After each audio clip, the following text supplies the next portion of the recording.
The Legend of Zelda: A Link Between Worlds is not only a sequel to one of my all-time favourite Zelda games, but also an incredible title in itself.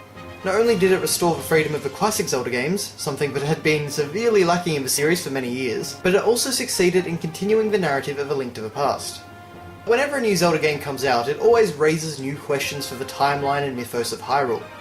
Now there's no real question as to where A Link Between Worlds takes place in the timeline. It's after Link's Awakening, but there are numerous questions posed by the game. So we're going to take a good hard look at things and see if we can't solve some Hylian mysteries. In this video we're going to examine the very first inconsistency that A Link Between Worlds presents to the player, the Triforce Split. But be warned, there will be spoilers for multiple Zelda games. Now this is going to require some context, so bear with me. These games take place on what is described in the Hyrule Historia as the Fallen Hero timeline.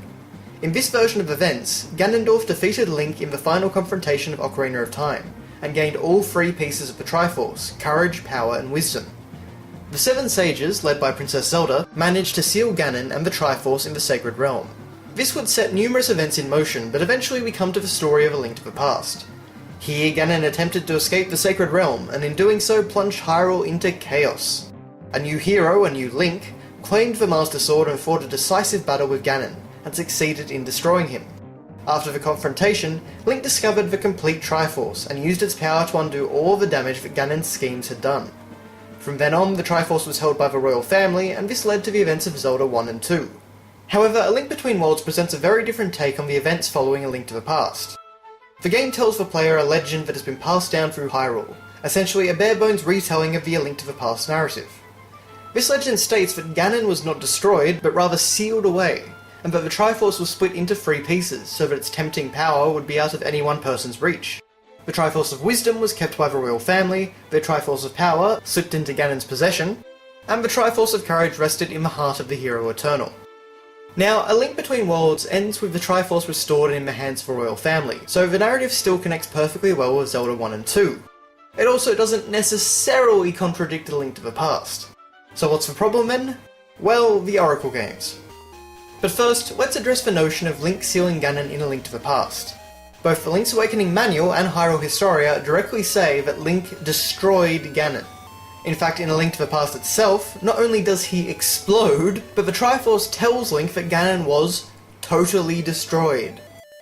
This leads directly into the events of Oracle of Ages and Oracle of Seasons, which see Twin Rover attempting to resurrect Ganon. Now this could simply be a strange case of terminology, and in reality Twin Rover were actually freeing Ganon from captivity, but considering that when the ceremony is interrupted, Ganon returns as a mindless beast, that seems very unlikely.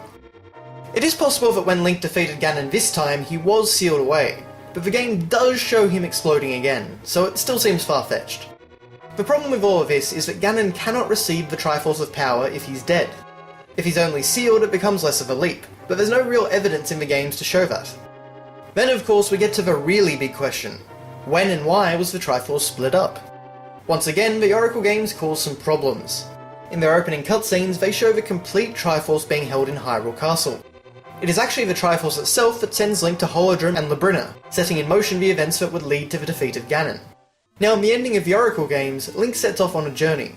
This would eventually lead to the events of Link's Awakening, but as he is setting off on his raft, the game shows the three pieces of the Triforce hovering in the sky above him. They then transform into three birds. It is possible that this scene is the Triforce Split that A Link Between Worlds speaks of, but it is given no explanation or context, and the Hyrule Historia doesn't even mention it. As the pieces transformed into birds, my personal interpretation was always that the Triforce was simply watching over Link, rather than being divided up. But even if you accept this as the Triforce Split, it doesn't explain how the royal family got its piece, or how a dead Ganon got his. So assuming that the ending of the Oracle games wasn't the Triforce Split, I can see three possible explanations. The first is that the events have been slightly retconned. For example, perhaps it was the Triforce of Wisdom alone that sent Link to new lands in the Oracle games, and perhaps he did seal Ganon rather than destroy him.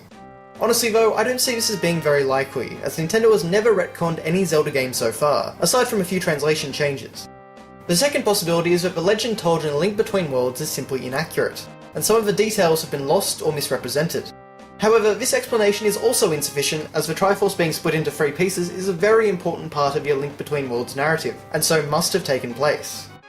And so we come to the third possibility, and this is the one that I find most likely. The events described in the legend don't conform to what we have seen, but what if we haven't seen the whole story? We never found out what happened to the Link from A Link to the Past, so what if sometime after Link's awakening, Ganon was resurrected once more? An older, more experienced Link could have fought him off, but this time the Demon King was only sealed away, not destroyed. As it seems the threat of Ganon will never disappear, Link or Princess Zelda decide to split the Triforce and ensure that no one can ever gain its full power. While there isn't really any evidence to support this theory, it allows for the events of A Link Between Worlds to occur, and means that the legend told in the game is technically correct. It is just abridged the full story. But what do you think? Let me know in the comments below. Thanks for watching, and happy theorizing!